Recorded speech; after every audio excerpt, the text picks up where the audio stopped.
जय श्री कृष्ण। जोर से बोलिए जय श्री कृष्ण। दोनों ऊपर हाथ उठाइए, जय श्री कृष्ण। राधे राधे गोविंद गोविंद राधे राधे राधे गोविंद गोविंद राधे राधे राधे गोविंद गोविंद राधे राधे राधे गोविंद गोविंद राधे राधे राधे गोविंद गोविंद राधे राधे राधे गोविंद गोविंद राधे राधे राधे गोविंद गोविंद राधे राधे राधे गोविंद गोविंद राधे। सुखदेव जी वर्णन करते हैं कि राजन, आपने पिछले कथा प्रवचन में परब्रह्म का ज्ञानोपदेश चतुपदीय भागवत ब्रह्मा जी को श्रवण कराई, जिसका श्रवण करके ब्रह्मा जी ने इस सुंदर सृष्टि की रचना की और आपको भागवत के 10 तत्व लक्षण बताए। अब आपको बड़ी दिव्य कथा का श्रवण करते हैं। जो आपने प्रश्न पूछा है, बड़ा अद्भुत प्रश्न है। सुखदेव जी वर्णन करते हैं कि राजन, अंधे धृतराष्ट्र ने पांडवों के साथ बड़े अत्याचार किए, बड़ा अन्याय किया। लाक्षागृह में भिजवाकर और आग लगवा दी। भरी कुरुसभा में द्रौपदी के केश खिंचवाए, साड़ी खिंचवाई। छल से जुआ खिलवाकर पांडवों से राज छीन लिया और उनको 13 वर्ष के लिए वनवास भेज दिया। भगवान श्री कृष्ण द्वारका में रहते हैं। जब पांडव वापस आए 13 वर्ष बाद, तो धृतराष्ट्र ने उनको राज्य नहीं दिया। भगवान श्री वासुदेव शांति दूत बनकर गए। भरी सभा में धृतराष्ट्र को समझाया, लेकिन धृतराष्ट्र की पुत्र मोह के कारण नहीं समझ में आई। महात्मा विदुर बड़े ज्ञानी हैं, धृतराष्ट्र के मंत्री हैं, और उन्होंने धृतराष्ट्र को समझाया, राजन, युधिष्ठिर अजात शत्रु है। दुर्योधन तुम्हारा पुत्र दोषों का पिटारा है, यह कुल का नाश करने वाला है।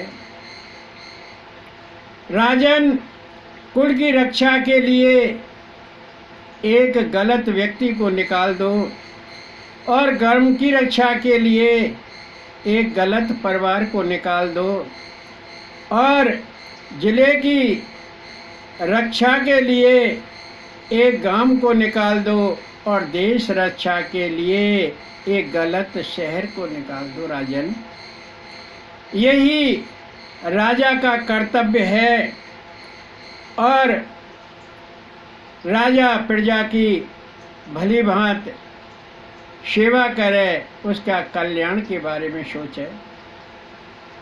तो महात्मा विदुर ने कहा, कुल कुशल चाह कुरु राज, दुष्ट तुरत दो त्याग, नहीं तो भस्म कुटुम्बहु, बुझे नहीं ये आग।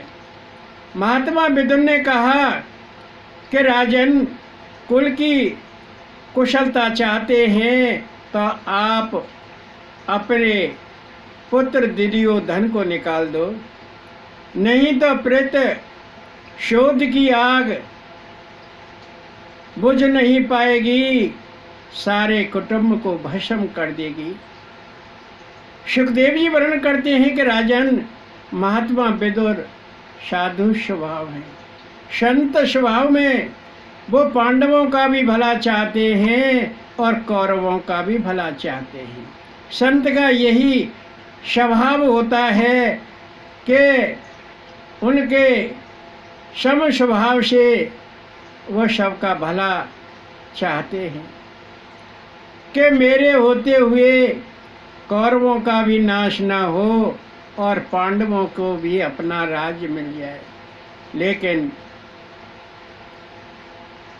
महात्मा विदुर की एक न सुनी, धृतराज की समझ में नहीं आया।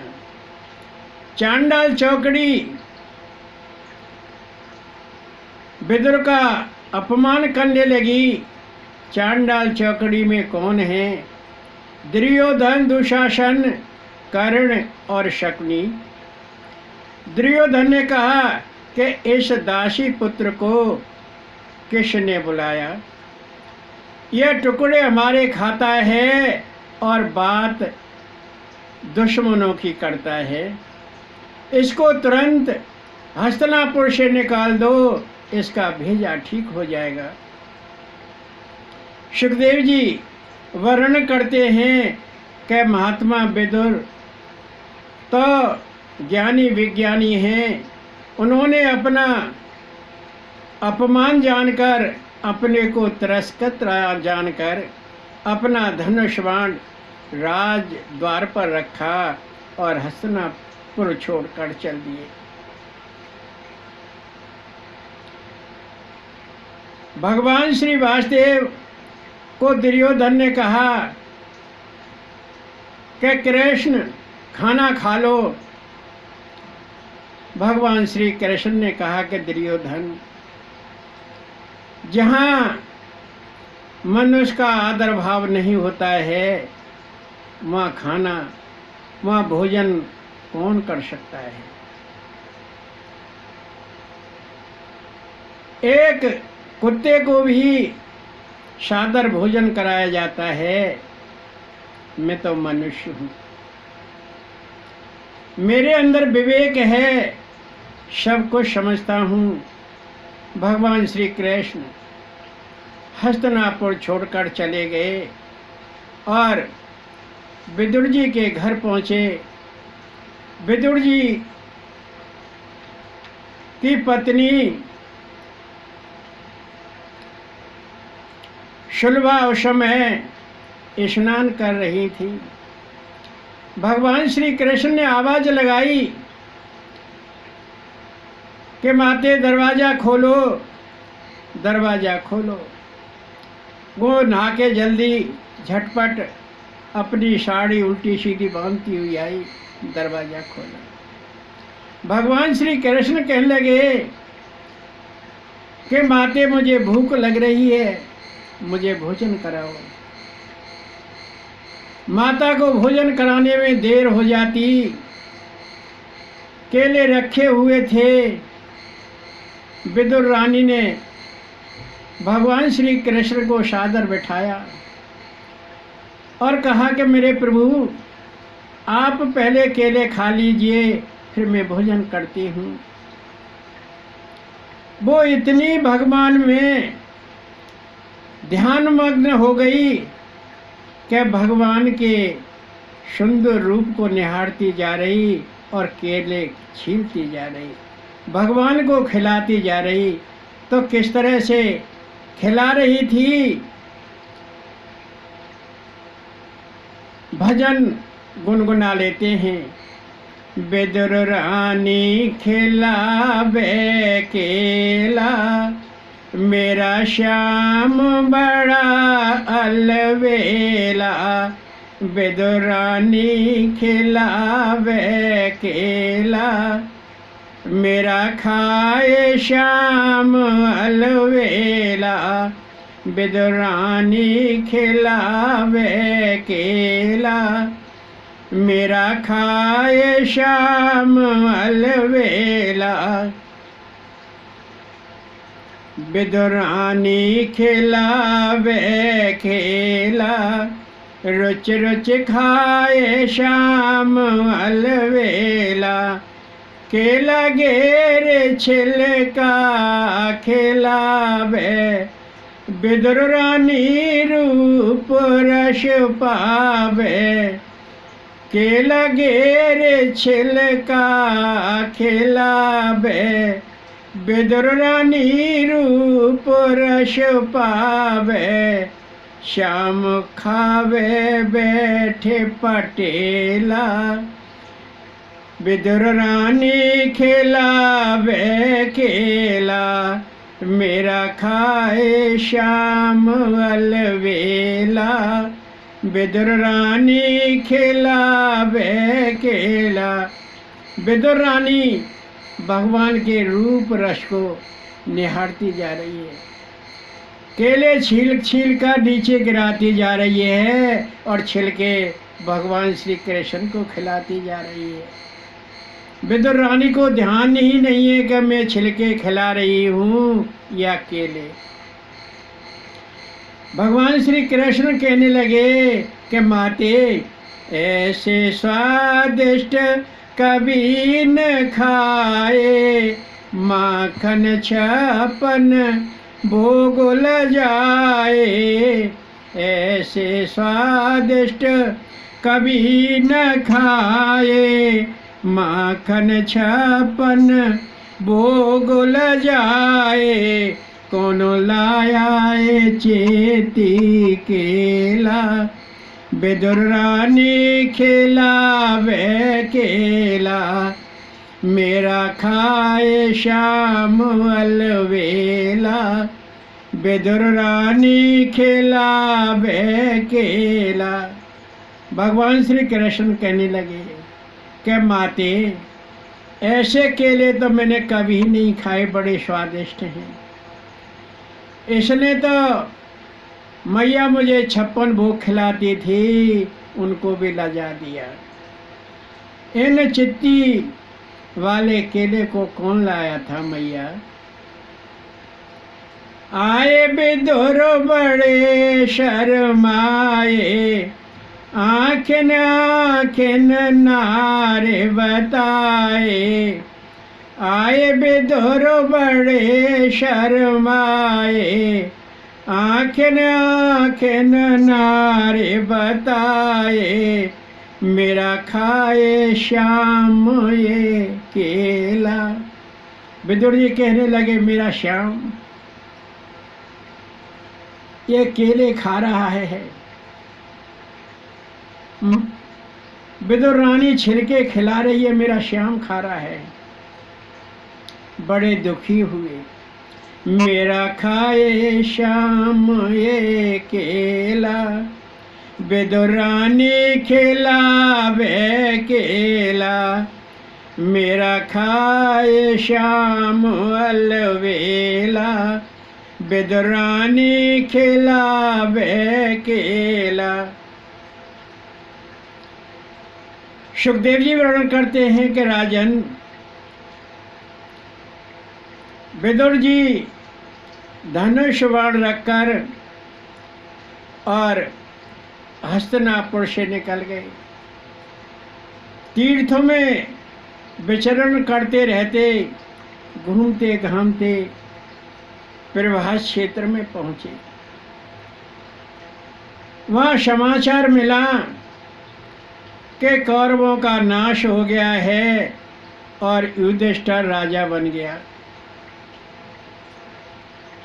महात्मा विदुर बड़े प्रसन्न हुए। फिर सरस्वती नदी के तट पर पहुँचे। वहाँ उन्होंने 11 तीर्थों के दर्शन किए। मनु तीर्थ, त्रत, उष्णा, अग्नि, पृथु, वाय, अशित, गोवा और सदार्धवर्धन, इन 11 तीर्थों के दर्शन महात्मा विदुर ने किए। फिर महात्मा विदुर आगे बढ़े, उन्हें कृष्ण की याद आ गई। तीर्थ अनेति तीर्थम, तीर्थ अनेति तीर्थम, जहाँ के जल स्नान से शरीर और जहाँ भगवान ध्यान से मन और भगवान के चिंतन से बुद्धि और दान करने से धन शुद्ध हो जाता है और भगवान के प्रति भक्ति जागृत होती है, वह तीर्थ कहलाता है। महात्मा विदुर तीर्थों में विचरण करते रहते और फिर आगे बढ़े तो सौराष्ट्र मत्स्य शौवीरपुर जंगल में जा पहुँचे और फिर आगे बढ़े तो यमुना के तट पर पहुँचे। वहाँ उद्धव दिखाई दिए। उद्धव जी भद्रका को जा रहे थे, भगवान श्री कृष्ण का आदेश था। विदुर जी ने पूछा कि उद्धव जी आप कहाँ जा रहे हैं? हमारे माधव ठीक तो है न? सभी कुशल है न द्वारकापुरी में? सुखदेव जी वर्णन करते हैं कि जब महात्मा विदुर ने पूछा तो उद्धव को कृष्ण की याद आ गई और वो बड़े बेहुल हो गए। उनकी आंखों से टप टप आंसू गिरने लगे, धरती पर पछाड़ खा के गिर गए, मूर्छित हो गए। उन्होंने अपने शरीर को संभाला, उठे और कहा कि बुद्रे, जब मैं 5 वर्ष का था तब भगवान श्री कृष्ण की मृदा की मूर्ति बनाकर खेला करता था। मुझे भगवान श्री कृष्ण में बचपन से ही सानिध्य है। भगवान श्री कृष्ण का सानिध्य सगुण रूप में मुझे बचपन से मिला।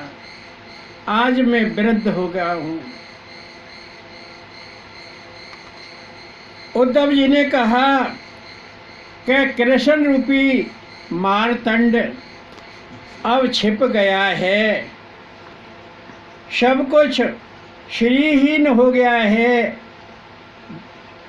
उद्धव जी कृष्ण कृष्ण रटने लगे, उनका बोल नहीं निकला, फिर गिर गए और फिर अपने शरीर को संभाला, उठे और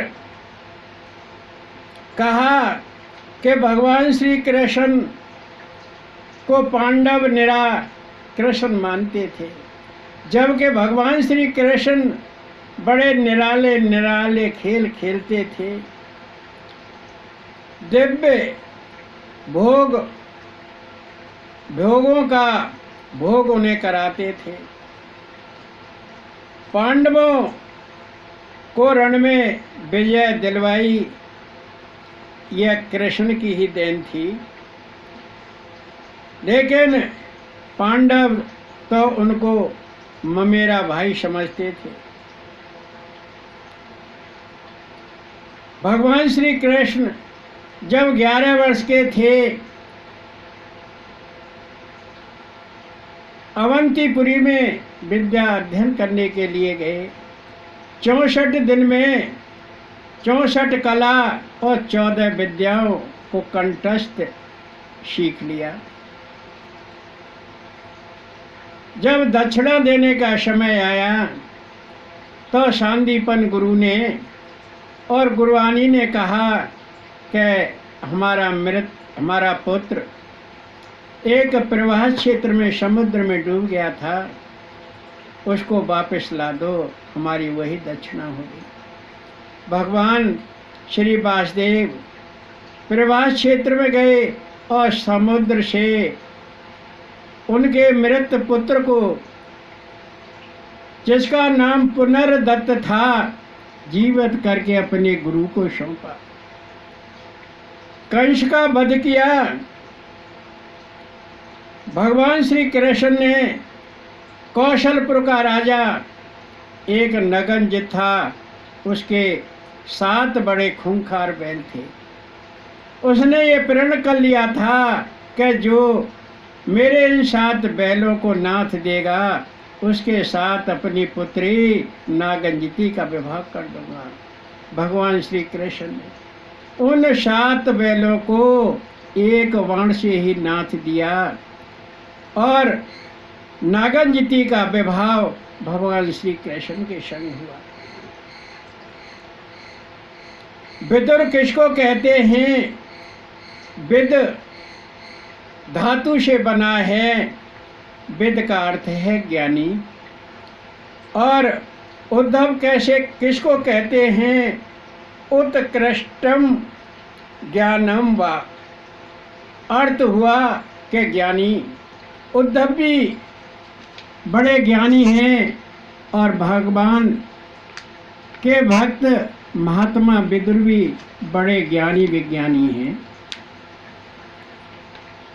उद्धव ने फिर कहा कि विदुरे, भगवान श्री कृष्ण ने मुराशर को मारा, भौमासुर को मारा, 16,100 नृप कुमारियों को जो भौमासुर ने कैद कर रखी थी उनको मुक्त किया, और मुक्त ही नहीं किया, उनके साथ विवाह किया।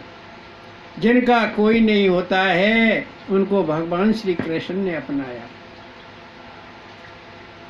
विदुरे, ब्राह्मणों के शाप से यद कुल का नाश हो गया। वो वानरी मद्य पीकर एरक नामक घास को हथियार बनाकर आपस में लड़ कर मर गए।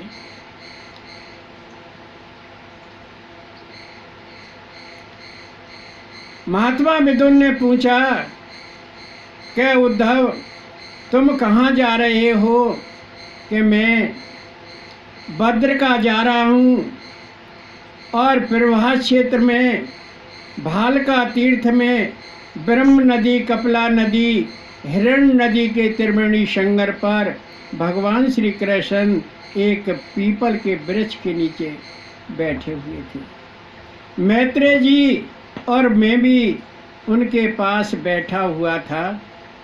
भगवान श्री कृष्ण ने मुझसे कहा कि उद्धव, सृष्टि हेतु तो जो ज्ञान उपदेश मैंने ब्रह्मा जी को दिया था, चतुपदीय भागवत ब्रह्मा जी को श्रवण कराई थी, जिसको श्रवण करके ब्रह्मा जी ने सुंदर सृष्टि की रचना की, वही भागवत आपको सुनाता हूँ।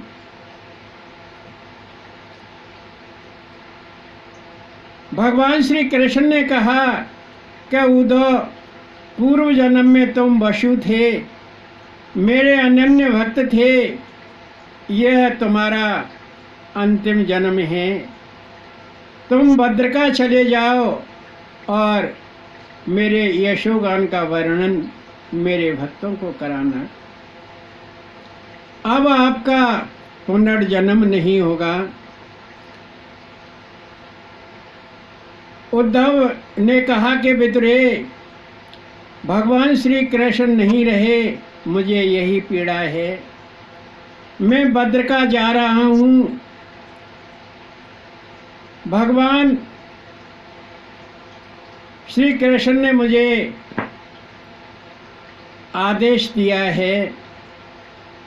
विदुर जी बोले कि उद्धव, वह उपदेश मुझे भी देते जाओ जो भगवान श्री कृष्ण ने आपको दिया था। उद्धव जी ने कहा कि भगवान ने मैत्रेय जी से कहा था कि तुम विदुर जी को मेरा ज्ञान उपदेश सुना देना। जब उनको पता लगेगा तो वो बड़े संतप्त होंगे, बड़े दुखी होंगे। महात्मा विदुर मेरे परम प्रिय भक्त हैं। तो विदुरे, भगवान श्री कृष्ण ने मैत्रेय जी को आदेश दिया था, आप उन्हीं से कथा का श्रवण करना, आप उनकी सेवा करो। सुखदेव जी वर्णन करते हैं कि राजन महात्मा विदुर हरिद्वार की ओर चल दिए और विशालापुरी में गंगा तट पर पहुँचे। विदुर जी को वहाँ मैत्रेय जी महर्षि के दर्शन हुए, गदगद हो गए, उनके चरण स्पर्श किए और महात्मा विदुर ने कहा कि मैत्रेय जी, आप मुझे भगवान श्री कृष्ण की लीलाएं सुनाइए जिससे जीव का कल्याण हो और लोक का कल्याण हो।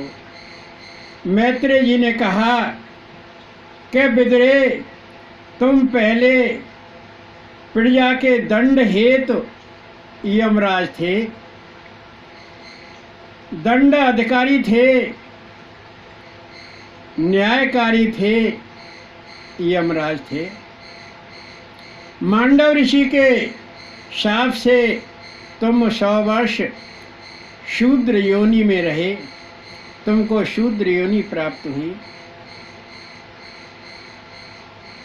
इसके बाद आपने व्यास द्वारा विचित्र वीर की भोग पत्नी अरणी के गर्भ से जन्म लिया। भगवान ने जो कहा था वो आपको मैं श्रवण कराता हूँ। कल्प पूर्व भगवान श्री कृष्ण ही एकमात्र पर ब्रह्म थे, न दृष्टा था न दृश्य था। परम ब्रह्म की काल शक्ति द्वारा प्रकृति क्षोभित हुई और जब प्रकृति क्षोभित हुई तो महत्त्व का आविर्भाव हुआ और जब महत्त्व क्षोभित हुआ तो अहंकार का आविर्भाव हुआ, अहंकार का जन्म हुआ। अहंकार क्षोभित हुआ तो आकाश प्रकट हुआ और आकाश जब विकृत हुआ तो वायु प्रकट हुई और जब वायु का विकार हुआ, विकृत हुई तो अग्नि प्रकट हुई और जब अग्नि विकृत हुई तो जल प्रकट हुआ और जब जल का विघटन हुआ तब पृथ्वी प्रकट हुई। भगवान श्री कृष्ण के अंश रूप में यह सारा चराचर विद्यमान है। कर्ता, कार्य और कारण रूप में आदिदेव, अधिभूत और अध्यात्म प्रकट हुए। वही अहंकार 3 रूपों में प्रकट हुआ, तामस, वैचारक और तेजस। पहले सभी तत्व अलग अलग थे, पंचभूत आदि 23 तत्वों को एकत्र करके भगवान श्री कृष्ण स्वयं उसमें प्रविष्ट हुए। ये 23 तत्व कौन हैं? 5 महाभूत, 5 कर्मेंद्रिय, 5 ज्ञानेंद्रिय, 5 तन मात्राएं, अहंकार और मन, महत्व। 1000 वर्ष तक वह अंडे में रहे और जब अंडा फूटा तो उससे आदि पुरुष विराट पुरुष प्रकट हुए। विराट पुरुष के सभी अंग आभूषित हैं, हाथ, पैर, गुदा, शिश्न आदि सब। और भगवान श्री विराट पुरुष ने अपने निवास के लिए स्थान ढूंढा तो उन्होंने जल की रचना की। पुरुष रूप नर से जल की रचना हुई, इसलिए जल नर से उत्पन्न होने के कारण नार कहलाता है। और विराट पुरुष ने नार में 1000 वर्ष तक शयन किया। अर्थ हुआ कि भगवान श्री कृष्ण, भगवान श्री विराट ने नार में अपना घर बनाया, निवास किया। नार धन अयर्ण नारायण कहलाए, इसलिए विराट पुरुष नारायण कहलाते हैं। विराट पुरुष का जल के भीतर निवास है, वही तत्वों का गर्भ है। सुखदेव जी वर्णन करते हैं कि राजन, तामस अहंकार से पंच महाभूत प्रकट हुए, महत्त्व अहंकार प्रकृति प्रकट हुए। इन 8 तत्वों का आविर्भाव भगवान पर ब्रह्म स्वयं करते हैं, यह शरक कहलाते हैं। वैचारिक अहंकार से 10 देव और 1 मन प्रकट हुआ, और तेजस अहंकार से 5 कर्मेंद्रिय, 5 ज्ञानेंद्रिय और क्रिया रूप में, क्रिया शक्ति रूप में प्राण प्रकट हुए, और ज्ञान शक्ति रूप में बुद्धि का आविर्भाव हुआ। 10 प्राण हैं, अपान प्राण, अपान व्यान उदान समान, किरकल कूर्म नाग धनंजय और देवदत्त। इसलिए हमेशा मनुष्य प्राण को बहुवचन में पुकारते हैं कि उसके प्राण निकल गए।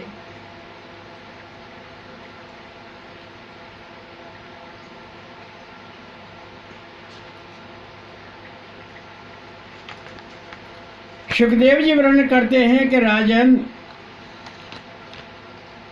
धर्म की सिद्धि का मूल सेवा है।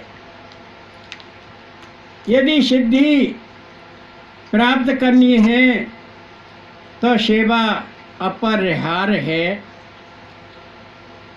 भगवान श्री कृष्ण ने स्वयं कहा है कि शूद्र सर्वश्रेष्ठ धर्म है, सर्वश्रेष्ठ वर्ण है। भगवान श्री कृष्ण ने कहा है कि विदुरे शूद्र सर्वश्रेष्ठ वर्ण है। धर्म की सिद्धि मूल सेवा, कोई धर्म नहीं बिन सेवा।